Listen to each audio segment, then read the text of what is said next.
রাজ্যে দিনভর ঘটে যাচ্ছে নানা ঘটনা, কোনো ঘটনা রীতিমতো শিরোনামে জায়গা করে নেয়। এই প্রতিবেদনেও আপনাদের তেমনই একটি ঘটনার কথা জানাবো। গ্রামীণ চিকিৎসক তথা প্যাথোলজি কর্মীকে নৃশংসভাবে জানে শেষের ঘটনায় অভিযুক্ত সিভিক ভলেন্টিয়ারকে যাবজ্জীবন কারাদণ্ডের নির্দেশ দিল আদালত। উত্তর দিনাজপুর জেলার এক গ্রামীণ চিকিৎসক তথা প্যাথোলজি ল্যাবের কর্মীকে ধারালো অস্ত্র দিয়ে নৃশংসভাবে জানে শেষ করার ঘটনায় অবশেষে রায় দান করল আদালত। দীর্ঘ শুনানির পর চাঞ্চল্যকর এই মামলার রায় ঘোষণা করল উত্তর দিনাজপুর জেলা দায়রা দেওয়ানি ও ফৌজদারি আদালতের ফাস্ট ট্র্যাক কোর্ট। দোষী সাব্যস্ত হওয়া সিভিক ভলেন্টিয়ারকে যাবজ্জীবন কারাদণ্ডের নির্দেশ দিয়েছেন বিচারক। ঘটনার প্রেক্ষাপট কয়েক বছর আগে উত্তর দিনাজপুরে রাব্বানি আলী নামে এক যুবকের রক্তাক্ত দেহ উদ্ধারকে কেন্দ্র করে তীব্র উত্তেজনা ছড়িয়েছিল। ওই যুবক পেশায় একজন গ্রামীণ চিকিৎসক ছিলেন, পাশাপাশি একটি প্যাথোলজি ল্যাবে কাজও করতেন। অভিযোগ, রাতের অন্ধকারে পথ আটকে ধারালো অস্ত্র দিয়ে কুপিয়ে তাকে জানে শেষ করা হয়। সেই ঘটনার পর এলাকায় ব্যাপক ক্ষোভের সৃষ্টি হয় এবং দোষীদের গ্রেপ্তারের দাবিতে সরব হন স্থানীয় বাসিন্দারা। তদন্তে নেমে পুলিশ জানতে পারে ঘটনার নেপথ্যে রয়েছে এক সিভিক ভলেন্টিয়ার। গ্রেপ্তার করা হয় ওই সিভিক ভলেন্টিয়ারকে। ধৃতের কাছ থেকে অপরাধে ব্যবহৃত ধারালো অস্ত্রটিও উদ্ধার করা হয়। এরপর পুলিশ সমস্ত তথ্য প্রমাণ জোগাড় করে আদালতে চার্জশিট দাখিল করে। উত্তর দিনাজপুর জেলা দায়রা দেওয়ানি ও ফৌজদারি আদালতের ফাস্ট ট্র্যাক ফার্স্ট কোর্টে মামলার বিচার প্রক্রিয়া চলে। মামলার গুরুত্ব বিচার করে দ্রুত শুনানির ব্যবস্থা করা হয়। বহু সাক্ষী এবং পারিপার্শ্বিক তথ্য প্রমাণ খতিয়ে দেখার পর আদালত ওই সিভিক ভলেন্টিয়ারকে দোষী সাব্যস্ত করে। তাকে যাবজ্জীবন কারাদণ্ড এবং আর্থিক জরিমানার নির্দেশ দেয় আদালত। সরকারি আইনজীবী স্বরূপ বিশ্বাস এই রায় প্রসঙ্গে কি বলেছেন, আসুন শুনে নেওয়া যাক।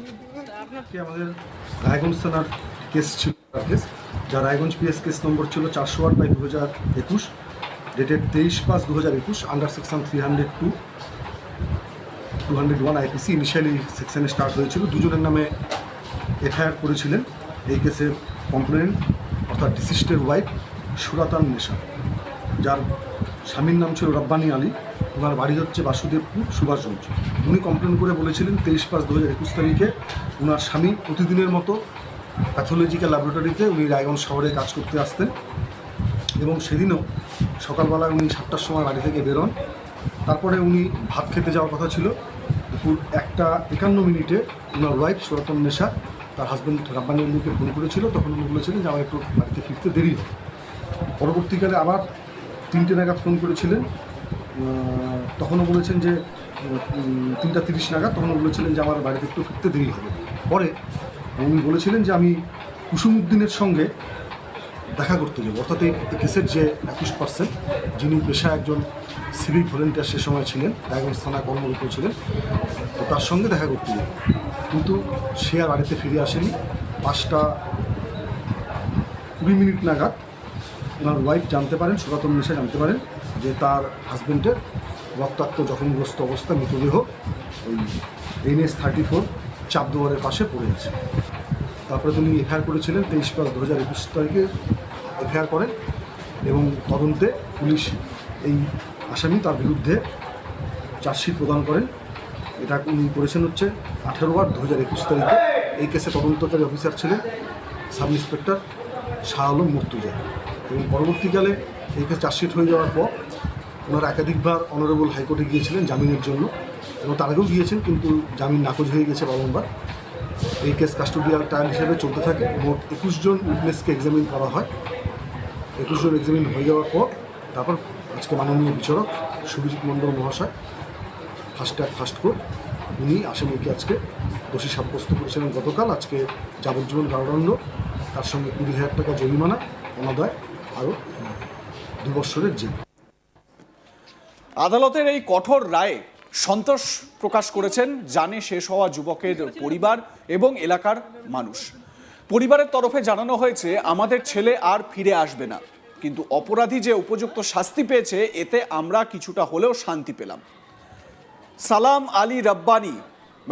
আলী যিনি রাব্বানি আলীর পরিবারের সদস্য, তিনি কি বলছেন শুনুন।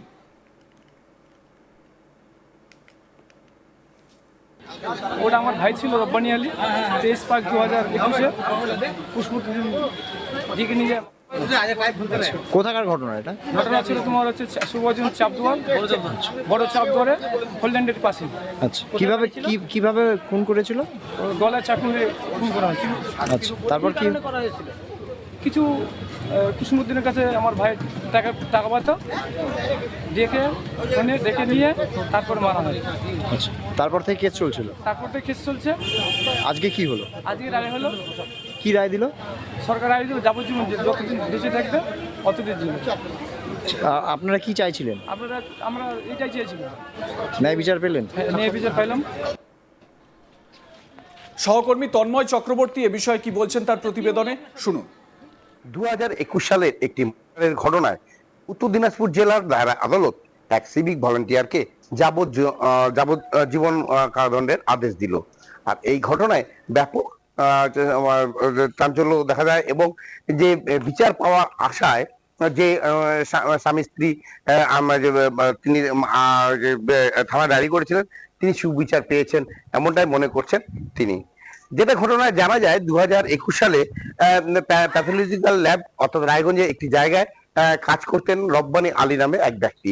তিনি যখন বাড়ি ফেরেন, অর্থাৎ সেই সময় তার বাড়ি ফেরার কথা 1টার সময়, খেতে যাওয়ার কথা বাড়িতে, সেই সময় তিনি না খেতে যায়, তিনি 3টার সময় বাড়িতে ফোন করে বলেন আমার একটু বাড়িতে ফিরতে দেরি হবে, এবং তিনি দেখা করতে যান। সেই সময় সিভিক ভলান্টিয়ারের সঙ্গে দেখা করতে যাচ্ছিলেন, কিন্তু দেখা যায় 3:30 নাগাদ তার রক্তাক্ত দেহ রূপাহারের কাছে NH-31-এর সামনে পাওয়া যায়।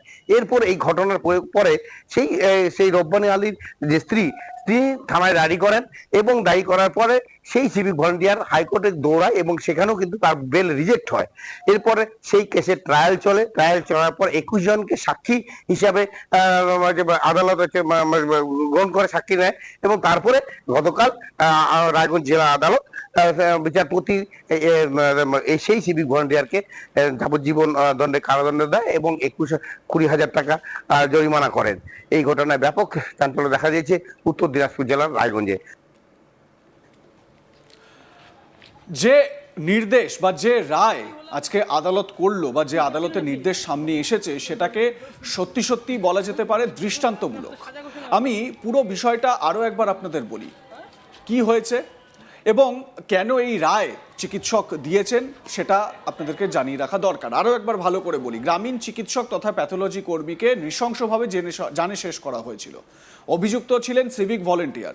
যাবজ্জীবন কারাদণ্ডের নির্দেশ দিল আদালত। উত্তর দিনাজপুর জেলার এক গ্রামীণ চিকিৎসক তথা প্যাথোলজি ল্যাবের কর্মীকে ধারালো অস্ত্র দিয়ে নৃশংসভাবে জানে শেষ করার ঘটনায় রায়দান করল আদালত। দীর্ঘ শুনানির পর চাঞ্চল্যকর এই মামলার রায় ঘোষণা করল উত্তর দিনাজপুর জেলা দায়রা, দেওয়ানি ও ফৌজদারি আদালতের ফাস্ট ট্র্যাক কোর্ট। আপনাদের মতামত এই রায় সম্পর্কে কি জানাতে ভুলবেন না। দেখতে থাকুন আজ তাক বাংলা, সাবস্ক্রাইব করুন আমাদের ইউটিউব চ্যানেলটি।